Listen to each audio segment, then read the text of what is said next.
In early February of 1987, Alan and Debbie Tallman brought home a bunk bed they had purchased at a second-hand furniture shop. You got that, partner? They assembled the bed and stored it in their basement. That's right, didn't we? Well, look at... When the bunk bed was moved upstairs, it marked the beginning of 9 months of horror for the Tallmans. From the moment the bed was first slept in, the house appeared to be haunted by spirits that terrorized first the children, then the entire family. You're getting so big for Daddy. I was afraid for my life. I also was very afraid for my family. I had visions of coming home from work and actually seeing my family destroyed, brutally murdered or just laying there dead. The house where the Tallmans lived had no known history of hauntings, and the Tallmans had never in their lives given ghosts a second thought.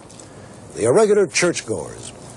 Debbie is a housewife and mother, and Alan is shift supervisor in a manufacturing plant. They are credible and responsible citizens, but their paranormal experiences have left them deeply scarred. They ask that actors portray them in this story and that their children's real names not be used. The Tallmans feel they were in a battle with forces they do not understand, a battle they were destined to lose. Orican, Wisconsin is a small farming town of 3,800 people. It is a safe and prosperous place, hardly the spot one would expect to have a terrifying encounter with the supernatural.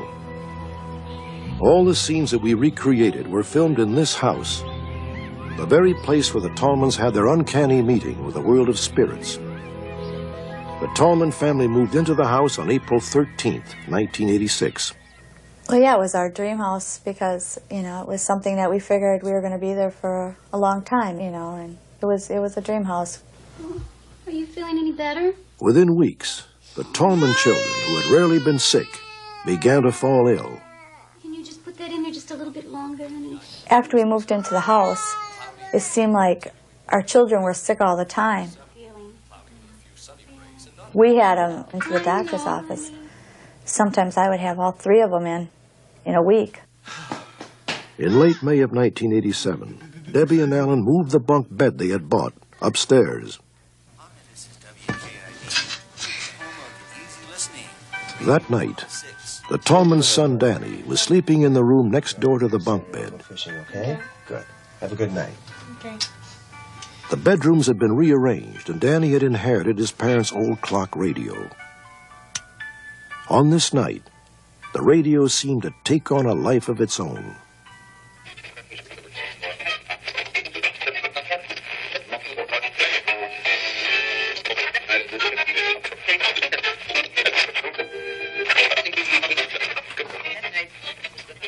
My son, he came running out in the living room, and he says, "But Mom and Dad," he says, "I seen it, the dial moved." He said the indicator went from one side to the radio to the other. And we kind of looked at each other and says, well, if you're going to have a fit with the radio and cause this kind of ruckus, we'll just take the radio out, you know, because that stuff just does not happen. A few weeks later, Alan Tallman himself had an experience he could not explain. He was busy painting the walls in his basement, but decided to take a break. My wife called me up for dinner, so I just laid the brush, and I was going to return after I ate my lunch. And after dinner time was over, I went downstairs, down cellar.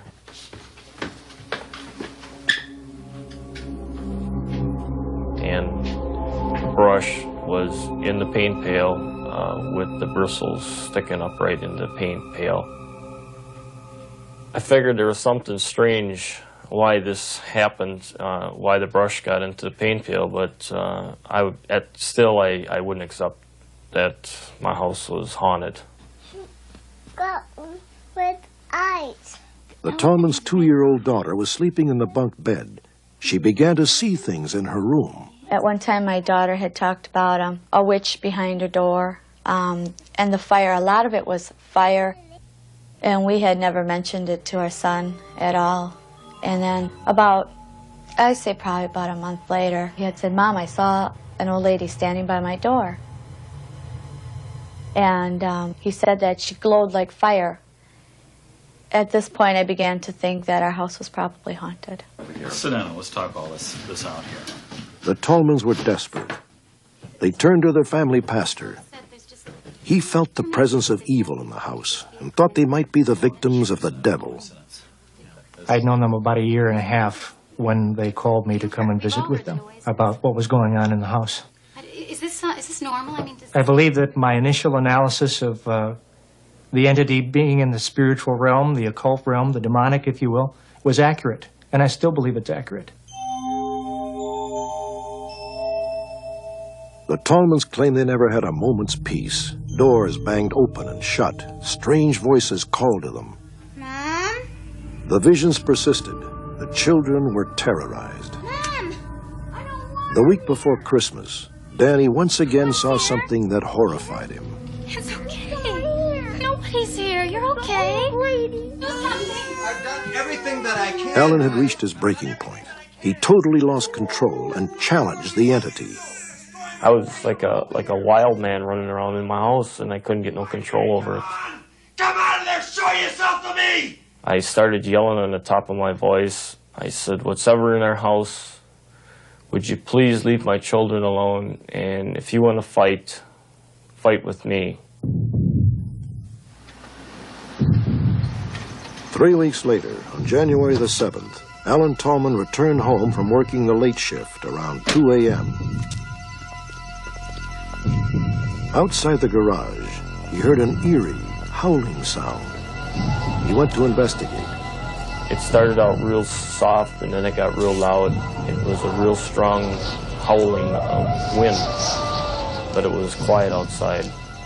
And a voice came out of the howling, and it says, "Come here." I ran around the sides of the house looking to see if anybody was there, and I couldn't see nothing. So I went back to the house steps, and the vacuum of the wind started up again. It started out real soft, and it got real loud. And the voice said, "Come here," and it just kept on saying, "Come here, come here." And I focused onto the garage door, and I seen a glow. And I run. I got scared, and I ran. And I ran to the house, and I opened the door, and I set my lunch pail on the floor. I locked the door, and I stood there for a brief couple of seconds, and I says, "Oh my God, my garage is on fire." And I ran back out on the porch, and I looked towards the garage, and there was nothing. The garage was just as normal as was I came home from work. So I quick went back in the house, and I closed the door and deadbolted the door and locked the door. After I had the door locked, I reached down to pick up my lunch pail, and this thing hurtled it right through the living room. He came home that night, and he was just running around the room. I mean, literally running. He ran in the bedroom, ran around the bed, ran over to the dresser, threw his keys up on the dresser. I've never seen him like that before. Alan Tallman began sleeping on the floor of his daughter's room each night. The girls were traumatized and needed help falling asleep. I started to see this fog starting to appear on the floor, and a voice came out of it, and it says, "You're dead." When he came out of the bedroom, he wouldn't talk to me. His lips were blue. He was so white, you know. I tried to get him to tell me what happened, but all he did was stand there, and tears were running out of his eyes. He's seen something. And so I went to the phone, and I called the pastor, and I said, "You've got to come over here." I said, "Something happened, and Alan's crying." I said, "And he won't tell me what happened." When I arrived, Alan was very frightened. He was shaking. He was visibly shaken at what he had seen. Alan gave me no indication at all that he was in any way fabricating what he was telling me. And my sense of that was heightened by the fact that I've been with people before who had described things similar to what Alan was describing. And his fear and terror at what he had seen was very similar to what I had seen before. A few days later, Alan was working late. He asked a relative of his to watch over the two girls until they fell asleep. Alan's relative was a complete skeptic. That night, he changed his mind. The same specter appeared.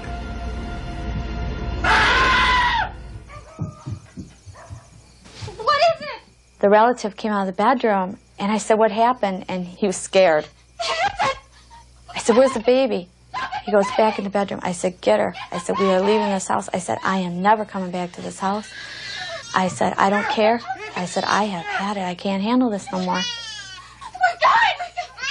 That night, Debbie fled from the house she had thought would be her dream home. Hurry up! Run!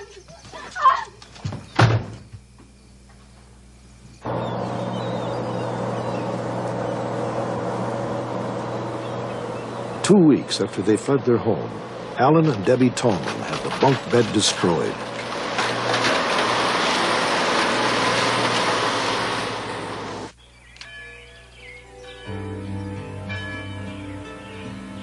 After we left the house, everybody asked us, "Can this follow you?" I never thought it could happen the first time. So I don't know if this is the end of the story.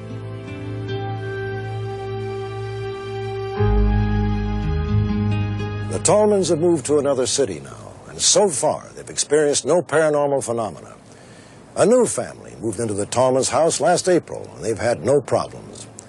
Perhaps in the world of spirits, as well as in the world of human beings, it is possible simply to be in the wrong place at the wrong time.